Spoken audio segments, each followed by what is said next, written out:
Welcome to the Thing About Salem. I'm Josh Hutchinson.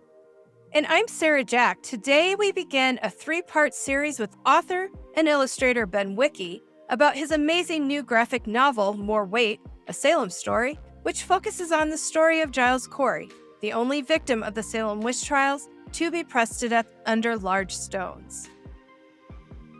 Welcome to the podcast, Ben Wickey. Today we get to talk with you about your new graphic novel, More Weight.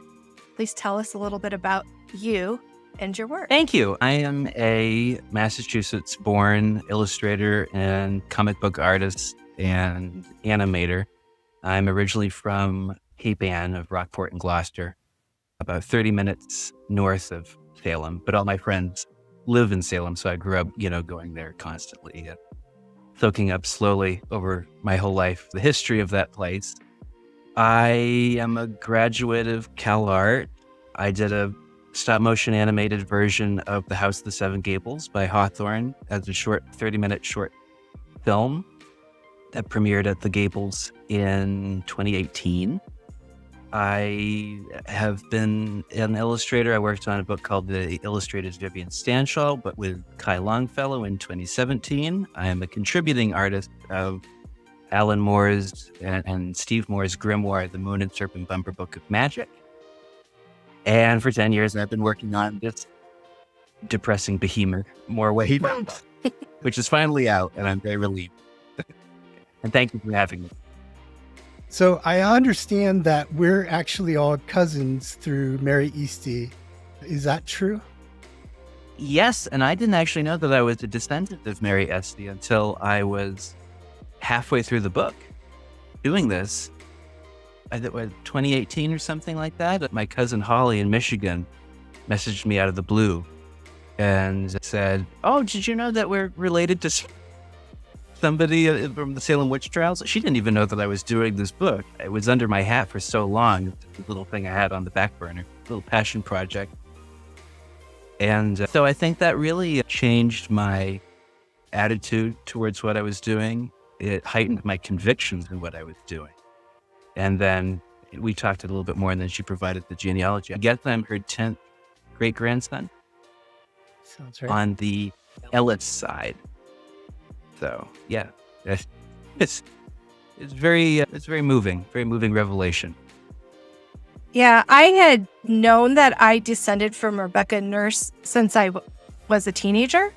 But then about 6 years ago or 7 years ago, I discovered that Mary and Rebecca had grandchildren that married. And then that's the line. It's all these Russells out of Massachusetts that ended up in Iowa when I was born.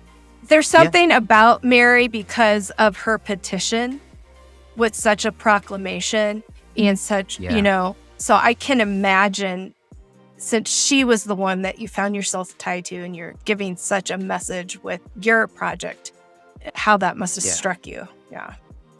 It really struck me. I mean, thankfully, I hadn't drawn her scenes until I found that out. So it really infused a lot of emotion, and I really felt like I was portraying a family member. It might seem silly to some people 330 years on, but no, I really identified with her. And yes, the book is about Giles and Martha Corey, and I still think they are such an interesting duo to focus on when you consider Giles' obvious flaws and his sort of arc, semi-path to redemption, and his death, which I still think is one of the first documented protests in American history. I think that's very important to look at. Just drawing Mary Easty, I kind of based her a little bit off photographs of my great-grandmother Bessie, who I never met. But I gave her her nose and her cheeks and based Mary Easty off of Bessie. That's awesome. Yeah. That's great. Yeah. And her petition never failed to make me very emotional and teary-eyed. Yeah. And it's very similar to, in the book, I do have quotes side by side of Mary Bradbury's petition with her descendant, Ray Bradbury, message to the Republican Party that he put in a He paid for a page in Variety in the 1950s at the height of the McCarthy years, where he said, let's send McCarthy and his goons back to Salem in the 17th century. The ripples in time of generations trying to say the same thing. Let's not accuse the innocent. Let's protect people. Let's not give in to fear and hysteria and paranoia. Yeah. What do we need to know about the early life of Giles Corey or about him? That was fun. That was very fascinating. It's only really Upham's book that kind of touches on the records of Giles's 50 years in Salem before the witch trial. I went into the now digitized quarterly court records of Essex County, and I just went through the index. I found all the references to Giles Corey, and I just made lists of all the shenanigans that he was getting into. And I'm pretty much convinced that he did murder a guy in the 60s, 70s. Like, this isn't a sugar-coated version of Giles in my portrayal of him.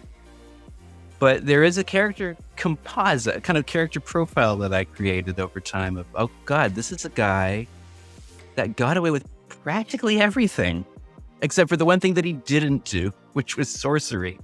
Very colorful, fascinating guy. You look at his times as a watchman in Salem Town, which is now the city of Salem, above the Salem Town Meeting House, which I think would probably be where Rockefeller, the restaurant, is now in Salem. And he's part of a firewood heist on the South River and all this crazy stuff, stealing from George Corwin, Jonathan Corwin's father, just sacks loads of household goods and owing people and just debt and just all these sort of things that really create a colorful, entertaining rogue, a roguish figure. And then obviously a murderer. Obviously somebody who had a very dangerous and checkered past that sort of, it all came to a head by the time he was accused of witchcraft. It was almost as if it was the one thing that they could finally use to dispose of him. Because, and this is the same in places where witch hunts still exist, in India and Africa at the moment, as we're sitting here talking, accusations of witchcraft have always been the easiest way to dispose of people. For the petty, not for supernatural reasons, not for sorcery, not for anything, for the petty, mundane human reasons of jealousy, land left, petty vengeance. It always happens in times of socioeconomic pressures and bad economy, things like that. It was sort of, matter of time for all that to come biting Giles in the bum. My own version of Giles Corey, the whole beginning of this book, was just simply a kind of graphic novel adaptation of this play that I found by Henry Wadsworth Longfellow called Giles Corey of the Salem Farms, in which he gives a portrayal of this man, this Giles Corey, is very, very unlike any character that you see in anything from Longfellow. Even his version of Miles Standish is more, Miles Standish, who impaled the heads of indigenous people on pike, is less grim and angry than his version of Giles Corey. Part of what the book became was an examination into why did this character of Giles Corey speak to Longfellow in this very tumultuous decade of the 1860s, which not only the horrific death of Longfellow's wife, but also the Civil War, which his son had enlisted in and barely survived, and social issues, slavery that he was very, very publicly immersed in. And so the book became, over at the beginning, it was sort of me going, oh, well, I'll just do a historically accurate version of Longfellow's play. Because as I was looking at it, I was thinking, oh, well, I have access to all sorts of historical material that Longfellow didn't have in the 1860s, when all he had was Upham's book, Witchcraft by Charles Wentworth Upham.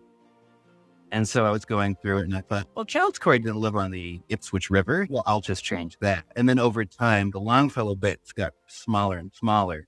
My own bits got bigger and bigger.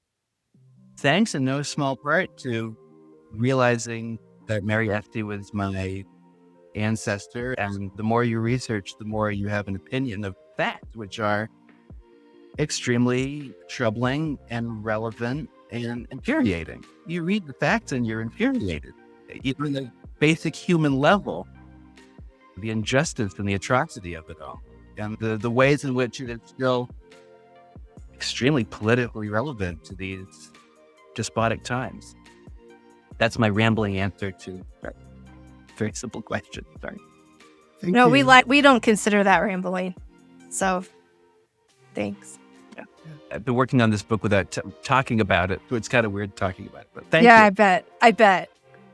A lot of fun. Pre-order your copy of More Weight from bookshop.org/shop/IndWitchHunts. More Weight is intended for mature audiences. And remember to meet us here next week for the next installment of our interview with Ben about this incredible work.